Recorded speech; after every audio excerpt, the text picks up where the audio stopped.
If you examine the official figures released by the U.S. Treasury, you will encounter a number that challenges the limits of human comprehension, even making it seem impossible. As of today, America's debt has surpassed $35 trillion and is moving at great speed toward $38 trillion. Although these numbers appear to be just figures on paper, when we materialize them, you will realize the magnitude of these numbers is massive. If you tried to reach 38 trillion by stacking $1 bills on top of each other, that enormous pile of money would not only surpass the Earth, but would extend far beyond the moon into the deep reaches of space.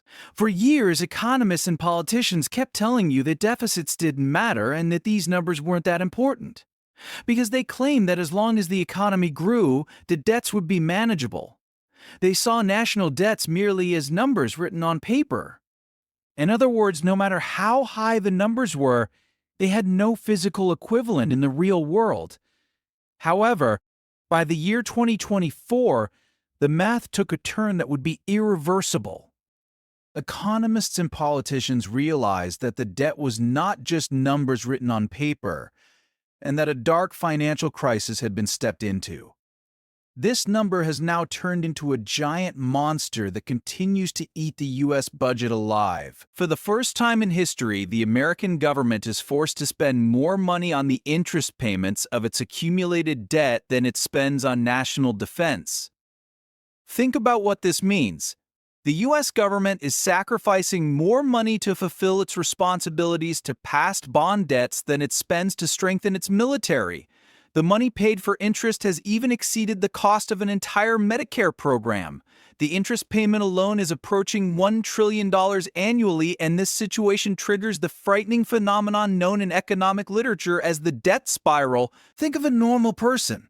If you have too much debt, what do? First, you start cutting your expenses. You stop eating out or cancel unnecessary subscriptions. However, a state does not think like a person. The U.S. government's mandatory expenditures are the largest item in its budget. Expenditures such as Social Security and Medicare are irreversible political promises made to an increasingly aging population. For this reason, the government cannot cut expenditures all at once. So, what does it do? It has to borrow again just to pay the interest on its old debts. In other words, it borrows with new credit cards to close the debt of the old credit card. This situation makes the total debt even larger and necessitates more borrowing by increasing the interest of the next payment. This swamp mathematically drags toward a disaster, entering a deadly debt cycle. The truly frightening reality is this: there is no traditional way left to escape this vortex. Theoretically, there are only 3 ways to reduce a government debt of this magnitude. The first 2 of these ways are a complete political impossibility in today's America. The first option is the austerity policy, which means increasing taxes significantly and cutting expenditures like a knife. To balance the budget, the government would either have to double income taxes or ignore the U.S. military. However, the possibility of both happening is 0. A politician who considers cutting Social Security payments, given as a political promise, by 30% would be preparing their own end. Another presidential candidate who says they will increase people's taxes would experience a historic defeat at the ballot box. The American economy has become so dependent on these government expenditures that withdrawing the state's support would cause great chaos. For this reason, the austerity policy is not on the table. The second alternative is default, meaning the government coming out and saying, "We cannot pay our debts." Argentina or Russia have done this in the past, but for America, which holds the global currency, this situation means the nuclear option. Because the entire global financial system, all pension funds, and commercial contracts are built on the trust that U.S. Treasury bonds are risk-free. If the U.S. government says, "I am not paying," trade stops and even your credit cards stop working, meaning global banking would be destroyed from night to morning. This would be the apocalypse of a financial crisis. For this reason, open default is not an alternative. There is only one way left. The third alternative, soft default. The path preferred as a last resort by every empire in history, from Weimar Germany to the Roman Empire, and even post-war Britain. You pay the debt to the last penny, but you pay it with a currency whose value has dropped, with banknotes printed by the authorities at a value below what it was when you borrowed it. What I am explaining is the actual policy applied by the US government, with a silent whisper, though it is not openly voiced. This process is a mechanism for transferring wealth silently from the public to the state. The most important issue here is keeping the interest rate of the debt below inflation. Let's do a simple mathematical calculation together. Assume the government has $30 trillion in debt. If inflation is 5%, the real value of this debt drops by 5% every year. Looking at it in terms of the purchasing power of money, the government would have erased $1.5 trillion of debt in one go without increasing a single item of tax or making a cut. Bondholders increase their money nominally at an interest rate below 5%, but they can no longer make the same shopping from the market or buy the same house with that money. And while all this is happening, it hides the inflation monster that reduces the purchasing power of your money behind covers like supply chain issues, stockpiling, or temporary inflation. Today, we are all witnessing that historical breaking point called fiscal dominance. The secret player of the game for the last 40 years was the Federal Reserve, namely the Fed. It would raise interest rates to fight inflation at the cost of damaging the economy. But today's master is now the Treasury. The Treasury's debt load has increased so much that even if the Fed wanted to, it could not raise interest rates enough to lower inflation, because raising interest rates would drag the US government into bankruptcy. If interest rates rose to 10% levels, as in the 1980s, it would pay $3.8 trillion in interest annually for the $38 trillion debt. This amount is more than all the annual tax revenue the country collects. In short, the government would go bankrupt. This is why the Fed has to accept an inflation level higher than what it should be. We have entered the era where the central bank's money printing machine is permanently connected to the state budget. This is a hidden crisis, not a sudden explosion, but that boiling cauldron where the frog is heated slowly. The $38 trillion figure will first rise to $40, then to $50 trillion, but the value of the dollar will continue to melt at the same speed. The government is playing a very dangerous gamble, betting that it can evaporate its debt with inflation faster than the market can panic. If they print money too slowly, they will be crushed under the debt load. If they print too fast, they will trigger hyperinflation.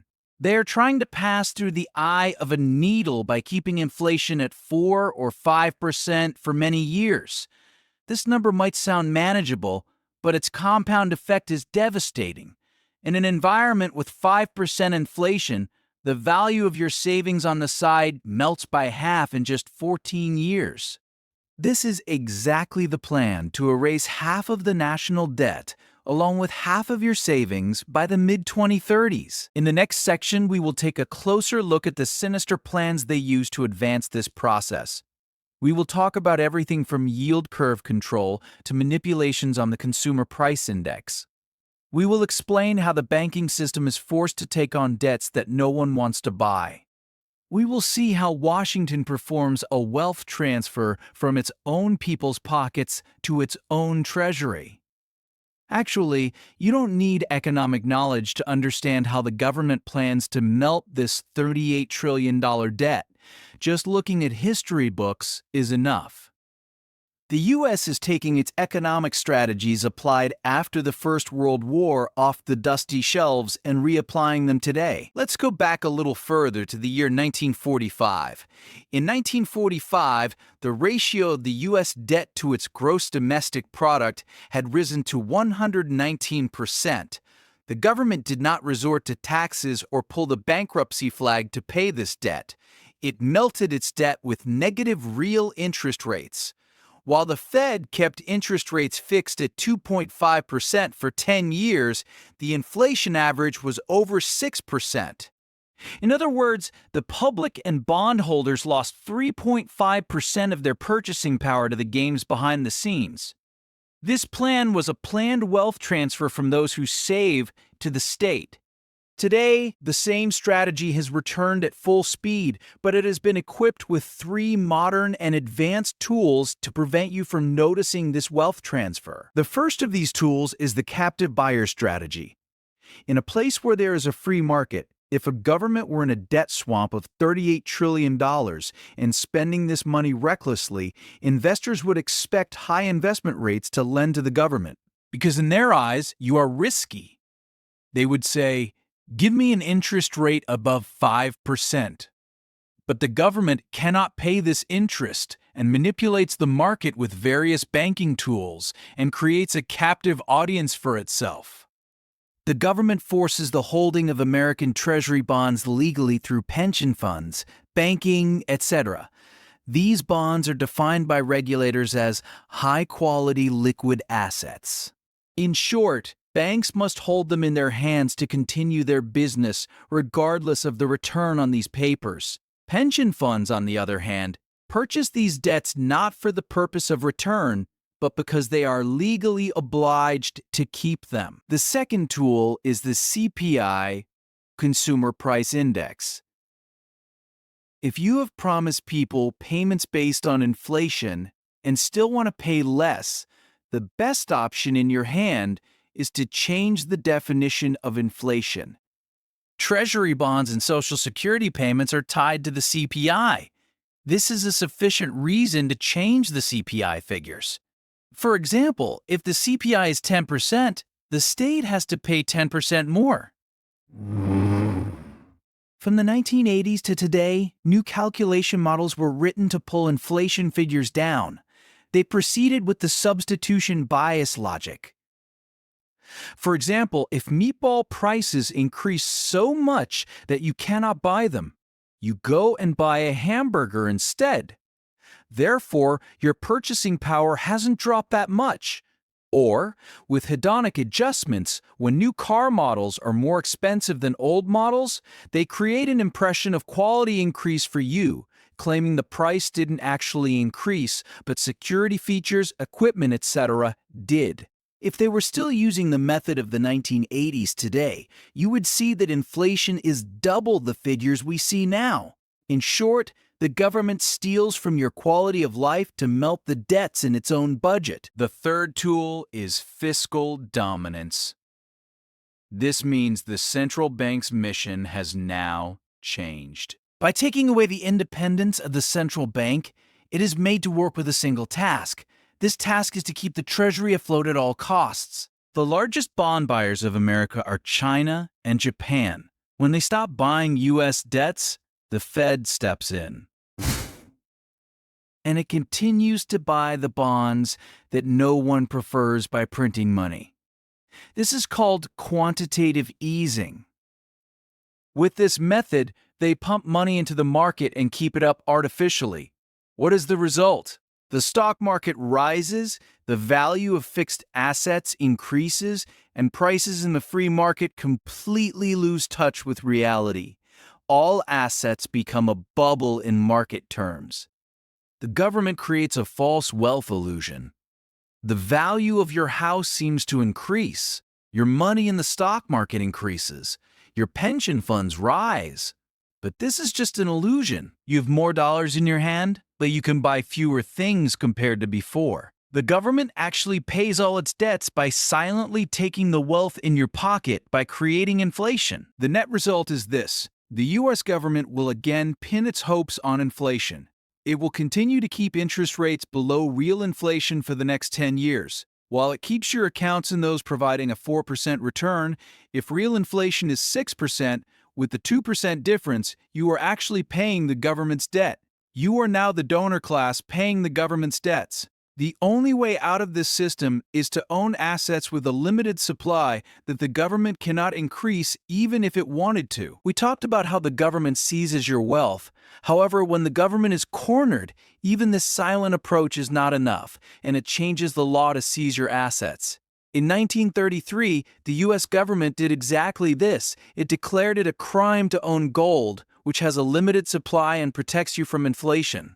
The president of the time, Roosevelt, issued the famous Executive Order 6102, which seized all your gold assets under the threat of a 10-year prison sentence for every gold held by an American citizen. Actually, this massive debt melting process does not hit everyone the same way. On the contrary, this is the primary fuel for that great inequality eating away at America from within. To understand this, we must return to the principle discovered by the 18th century economist Richard Cantillon. Cantillon realized that where money enters the economy changes everything. When the Fed prints $1 trillion, it doesn't drop it from helicopters to the public. It injects this money into the financial system, to giant banks and massive funds. These institutions are the first to receive that new money at zero interest. They buy companies, real estate, and valuable assets with this free cash before prices have even risen. When that money finally trickles down to the pocket of an average worker as a wage increase, inflation has already exploded and the prices of everything have soared. In other words, the rich get the money before inflation and the poor get it after inflation. This is why since 2008, the wealth of the top 10% has exploded, while the purchasing power of the remaining 90% is being destroyed. The national debt is effectively being paid by liquidating the American middle class. This new era also means the end of the risk-free return era. The advice of work, save, and put it in the bank given to us for the last 40 years is now a financial suicide scenario. Because if you save cash, you are guaranteed to lose. If you buy government bonds, you are guaranteed to lose purchasing power. We have entered the era of forced speculation. You have to take risks just to protect your wealth, entering areas like the stock market, real estate, or crypto. The government has turned the entire economy into a giant casino where you're forced to gamble just to survive. In summary, friends, the United States is falling into a bureaucratic default, politely and slowly stealing from your pockets. America will never realistically pay back today's $38 trillion debt. The winners of this process will be those who own assets with a limited supply and those who mimic governments by making inflation pay off their debts. The losers will be those who dream of reaching prosperity by saving as promised to you. If you like my video, you can support me by liking and subscribing.